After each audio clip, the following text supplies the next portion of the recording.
Okay, hello and welcome back to Chemistry Talk.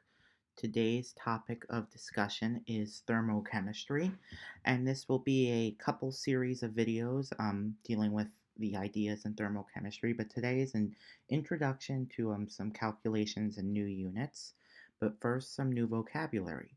So, this first new word, energy, has two main definitions: the ability to do work or transfer heat, and that's what we're most concerned about in chemistry, this ability to transfer heat.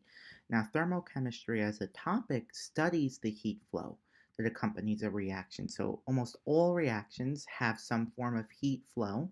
So, if I had a made up reaction, A plus B,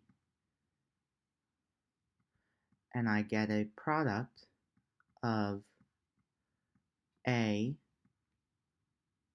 B, there will be some heat flow that accompanies this reaction, a change in heat. Now, this could either be positive or negative, which we'll talk about later, but there is always some form of heat flow, and that's what thermochemistry studies. Just a couple review words. An intensive property is a property of matter that depends only on the type of matters.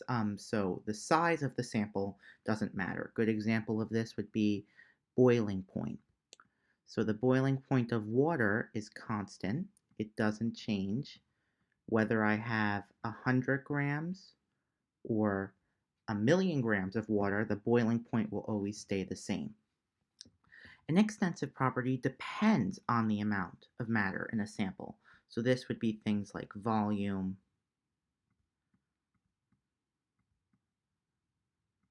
or mass. Those are examples of extensive properties of matter. Just important to have a good understanding of those words. Now, there are new units of heat and energy that you're probably not familiar with if you're just starting thermochemistry. So, the two main units we use are the joule and the calorie. Now, these are some helpful conversions that you will need often to convert from the joule or the calorie. So you have a calorie is equal to 4.184 joules. A kilocalorie, similar to a kilogram, is 1,000 calories, and a kilojoule is 1,000 joules. So these units you're going to need to be able to go back and forth from often, which I will show you how to do in a little bit. So the biggest thermal property that is important is specific heat capacity. This is the capacity of a substance to contain heat, or how much heat you'll need to raise the temperature of a substance by 1 degree Celsius. Now, to show you an example of what specific heat is, let's take a metal, aluminum, for example. Aluminum has a specific heat of 0.290, and the units for this measure are joules per gram degrees centigrade. Now, these units can change. It could be calories, kilojoules, but always pay attention to that. So if I have 100 grams of aluminum, or I have 1 milligram of aluminum, very different, the amount of heat to raise the temperature by 1 degree Celsius will stay the same. Specific heat is an intensive property. That's why I put those review words up before. So specific heat is an intensive property. It doesn't depend on the mass of metal you have. The amount of heat needed to raise the temperature by 1 degree Celsius is always the same. So that's why it's an intensive property. Now, how we calculate heat is using this formula. Now, Q is our way of representing heat. So in this formula, Q is heat. M is the mass of the substance. It needs to be in grams. Pay attention to that. In order for this formula to work, it needs to be in grams. We represent specific heat by this abbreviation of CP. That's the specific heat of a substance. And delta T, notice the delta, is the change in temperature. To find the change in temperature, you subtract the initial temperature from the final temperature. So often this number could be positive or negative. So no need to worry about that. If you get a negative number, it's typical. Usually this is in Celsius. However, if the entire problem is in Kelvin or Fahrenheit and they're all consistent, doesn't matter. But the units have to be consistent. So if you have a specific heat that's in joules per grams degrees centigrade, your temperature has to be in Celsius and your mass has to be in grams. They have to all be congruent, or else the calculation will be flawed. So pay attention to that. So there's two types of reactions that um, deal with heat. We have exothermic reactions. These reactions release heat into the surroundings, which means you have a net loss of heat. So your Q, or your heat, is going to be a negative value. Endothermic reactions gain heat, they take heat from the surroundings, and they have a net gain of heat. So their Q is positive. So exothermic reactions have a net loss of heat. You get a negative value for Q. Endothermic reactions gain heat, they take heat from the surroundings, they have a positive value for Q. So in another video, we'll discuss calorimetry and when we're looking at reactions that have multiple objects releasing and gaining heat, but these terms are important for those types of more advanced thermochemical problems. Now, the law of energy conservation states that energy can't be neither created or destroyed, similar to mass. So the Q, or the heat of the system, which is the thing that you're studying, versus the heat of the surroundings, the thing that surrounds the object you're studying, the total heat has to equal zero. So if I put a piece of metal into water, and this is a more advanced problem which we'll study in another video, but if I put a piece of metal into some water, chances are these won't have the same heat value, but the sum of these, so the Q of the metal plus the Q of the water,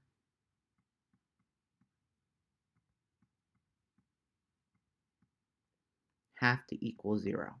And that's a useful definition when you're doing more advanced problems, but that's for another video. Okay, our first example, there's 3 examples we'll do. How much energy is given off as 297 kilograms of graphite cools from 100 degrees Celsius to 28 degrees Celsius?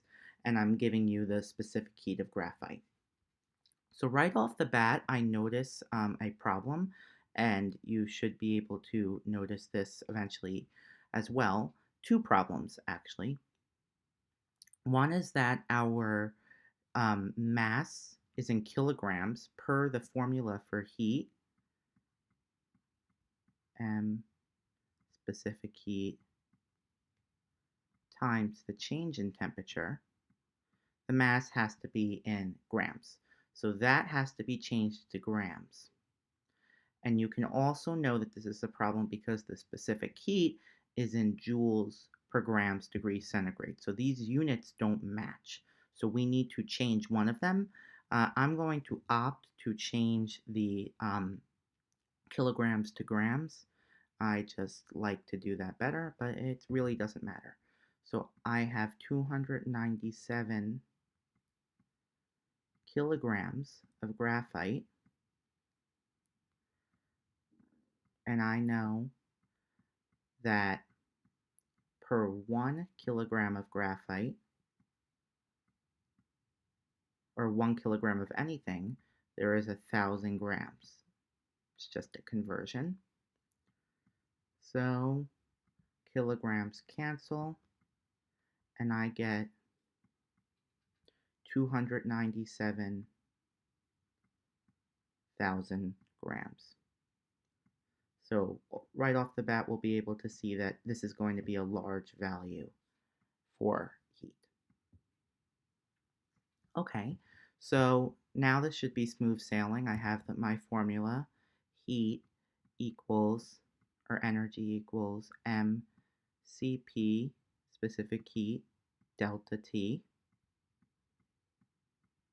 I know my mass we just calculated is 297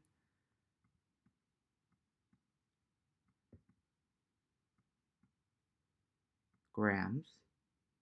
And I'm going to put parentheses, it's useful. I know that, oh, that doesn't look too good. Let me change that. Oh, whoops. Oh well, no big deal. So the mass we calculated here is 297,000 grams.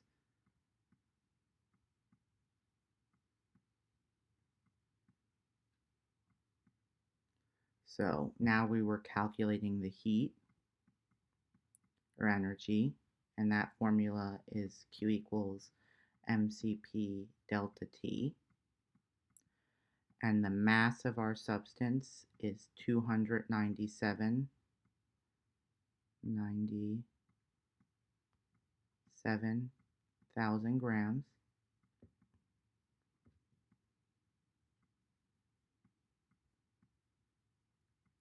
Our specific heat is 0.720 joules per gram degrees Celsius.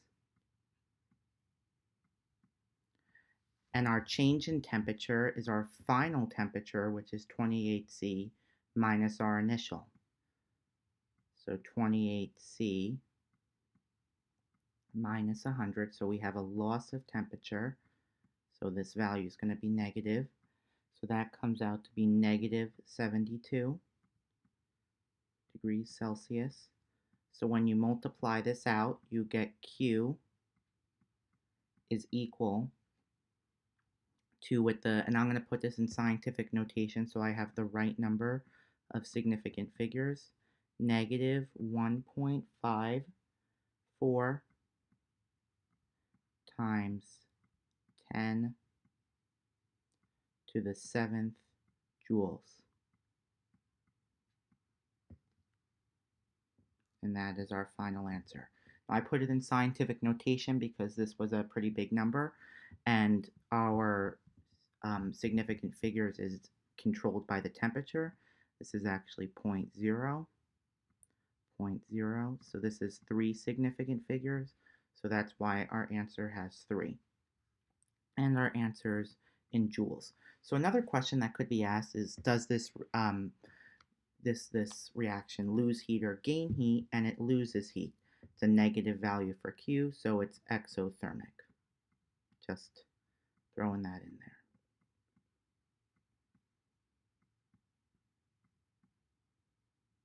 Okay, so this is a typical problem, nothing crazy. Just make sure your units are congruent. Okay, which substance would require more energy to change its temperature? 100 grams of ethyl alcohol or 100 grams of water. So we're given the same mass, so we don't have to worry about making the masses equal. Now we just have to look at our specific heat, Cp. Now, the object with the greatest Cp will require more energy to change its temperature. So we can see here that the specific heat of ethyl alcohol is 2.45 joules per grams degrees centigrade. The specific heat of water is 4.18 joules grams degrees centigrade. So here, water is the answer because it would require more energy to raise its temperature by 1 degree centigrade, because the higher the specific heat, the more energy needed to change the temperature. So the answer here is water. Okay, our last question.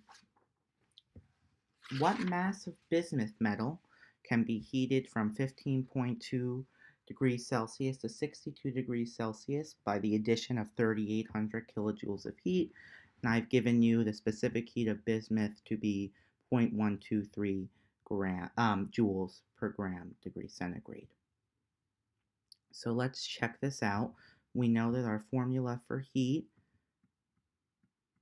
equals mass, specific heat, and the change in temperature. So here I've given you the heat. So we're solving for the mass. So if you manipulate this formula, you would get that Q over specific heat times delta T equals your mass. So now we've manipulated the formula, that's good, but there's a problem. And no pun intended, this is a problem, but there is a problem. If you're looking at our units of heat, we're saying that the addition of 3,800 kilojoules of heat, but the specific heat of bismuth is in joules per grams degrees centigrade. So like I said earlier, these units have to be congruent or else your number is going to be wrong. So I'm going to convert this 3,800 kilojoules of heat into joules. So it's kind of like going from kilogram to gram, 3,800 kilojoules. Well, 1 kilojoule is 1,000 joules. So this is going to be a very big number. So I'm going to put it into scientific notation to make things easier. It's 3.8 times 10 to the 6 joules. So now this should be easy. We're just solving for our mass. So we know our heat. So we manipulated the formula to be Q over Cp, specific heat delta T, equals the mass of the metal. We know the heat to be 3.8 times 10 to the 6 joules. We know our specific heat is 0.123 joules per gram degrees Celsius. Put parentheses around here. And our delta T is our final temperature minus our initial temperature. So 62 Celsius minus 15.2 Celsius would give us our change in temperature. So our change in temperature here is 46.8 degrees Celsius. So when you do the division, you get your mass of metal to equal a very large number. So I'm going to put it into scientific notation again.